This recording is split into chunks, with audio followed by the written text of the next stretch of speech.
Hi everybody, Trevor Gold with Gold Computing, and today I'll be performing an unboxing and initial review of the Samsung Notebook 9.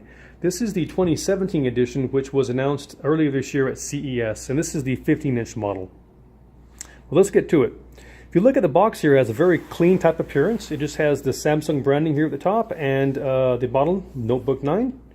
If we look onto the right side of the device, it has some Intel branding as well, Samsung branding, nothing on the top. Nothing on the left side of the box, and the bottom is where the specifications are located. So let's bring that into view. I'll pause a bit for those of you that really like looking at the specifications. So some key points to mention here is this device ships with Windows 10 Home. The processor, the CPU, is an Intel Core i7-7500U. The LCD panel is 15 inches and is full HD. This has a dedicated NVIDIA 940MX DDR3L video card, has onboard memory of 16 gigabytes, and I should mention that whether you choose the 8 gigabyte model or the 16 gigabyte model, whatever you choose you'll be stuck with, as the memory is soldered onto the motherboard. This has a 256 gigabyte SSD, and the color of the device is light Titan. So let's go ahead and remove the cover and see what is included inside. Okay, there's the device. Let's go ahead and take that out for a moment, and let's see what Samsung includes within the box. Here's the Windows 10 Apps Quick Guide, some Samsung branding here at the top of that. They also include a micro USB to USB Type-C converter. It's always nice, good to have more of those. To the side. Let's see what else is included. Here is the charging brick. Has some Samsung branding on there as well. Very clean appearance, very clean looking. There you go. Let's set that to the side.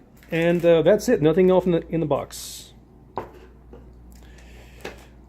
Okay, let's go ahead and take off the protective shielding so we can get a good look at the device.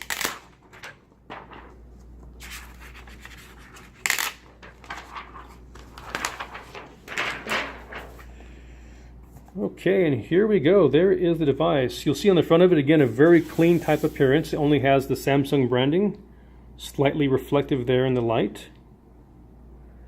If we turn it around, nothing on the back, or nothing of importance at least. So let's go ahead for size reference for those of you that are wondering how this compares to a MacBook Air. I've got a MacBook Air 13-inch edition here, and let's go ahead and put these together and see what the size comparison is. So if I hold those together, we'll see that the Notebook 9 is slightly longer, but that's expected because it has the 15-inch screen versus the 13-inch screen on the MacBook Air. We look at all the other sides, all the dimensions are very similar. As far as how thick the device is, if we hold them together here, you'll see that they both start out about the same width, and the MacBook Air tapers down, whereas the Notebook 9 carries the same size pretty much throughout. Okay, let's go ahead and open the lid here. Let's see how the keys are laid out. So here's sort of an up-close look at the key layout.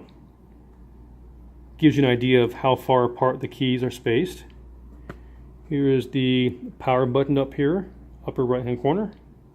Here's a fingerprint sensor, which once you register a fingerprint, it will allow you to log in with a fingerprint versus a username and password. So that's very neat. So let's go ahead and compare that to what we see on the MacBook Air.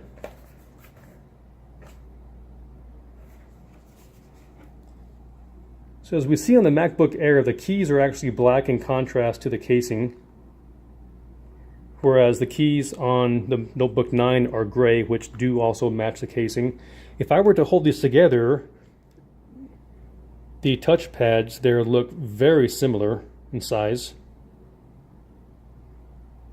Okay. This display, although it has a very glossy type appearance now, I understand that once the device is powered on, that it almost has a matte type appearance, which really helps with glare and that sort of thing in light. Let's go ahead and close the device here, and let's go ahead and do a comparison of the ports that come available on the Samsung device compared to that of the Apple. On the right side of the device, there is a micro SD slot. There are two USB 3.0 slots and a full-size HDMI port. There you go. On the left side of the device, there is one more USB 3.0 port. There is the charging port, a USB Type-C port, which, as you can tell, you can also charge the device with a USB Type-C charger, which is very convenient, and the headphone jack. Now let's compare that with what we have on the MacBook Air. On the right side of the device, you'll see there's a full-size SD slot, there's a USB 3.0 slot, and a Thunderbolt port.